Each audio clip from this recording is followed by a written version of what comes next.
Ang tagalupa na viral ang mukha. Bip, bip, bip, bip, bip. Bumibip, bip, bip, bip, bip, bip, bip, bip, bip, bip, bip na ba? Ang lahat. Martian.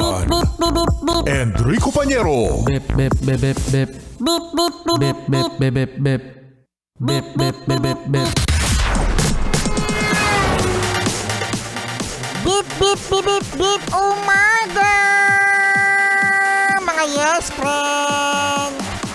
Ito na ang 101.1 Yes FM Balitang. Ha? Uy, mga yes friend, usap-usapan ngayon na ang tahanang pinakamasaya magpapaalam na raw. Ha? Yes, nakita agad ng mga netizen, mga yes friend, na nawala na agad ang live streaming ng tahanang pinakamasaya sa Facebook account ng Tape noong March 2, Sabado. Yan, ito ay kinabibilangan ng mga host na sina Paolo Contis at ni Mayor Isko. Yan, napanood ko rin mga yes friend ang extra ng tahanang pinakamasaya at nagpaalam nga sila at nagpasalamat sa mga endorsements, sa mga support ng mga manonood.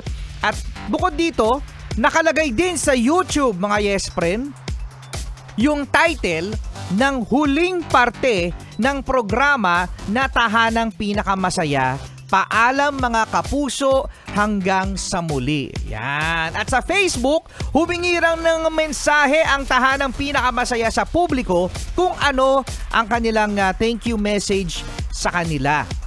So, ayan. So ngayon mga yes friend, dahil Lunes, mag-aabang tayo kasi sinasabi na maglalabas ng statement, official statement, ang Tape at ang GMA7. At isa pa, nababalita din ng mga marites natin, mga yes friend Martian, na ang episode daw today hanggang Friday ay recorded or replay. So, tingnan natin mga yes friend. At ano kaya ang papalit in case na mawala na nga ng tuluyan itong tahanang pinakamasaya? May umuugong din na ang lilipat ay ang It's Showtime dahil ang Channel 11 naman o ang GTV ay pagmamay-ari rin ng GMA7. So hindi natin alam, no? Alam mo naman, maliit na lang ang industriya ngayon. Malay mo, Rico Pañero, tayo mag-take over. Ano kaya title ng atin? Sige. Hindi, hanggang guesting lang tayo. No? Hanggang guesting lang tayo sa mga ganyan. Hindi, malay mo, baka tayo Yes FM Noontime Show.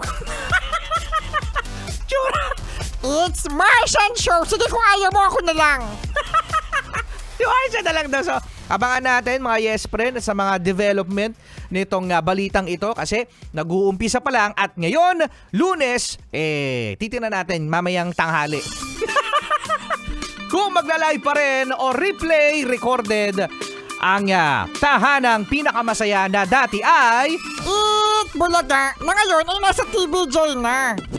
Yan. Kasama nyo pa rin ang inyong DJ RP, DJ Rico Pañero. Beep, beep, beep, beep, beep. At soon, makakasama nyo sa tanghali, alas 12. Noontime Show, Martian. Tsura nito.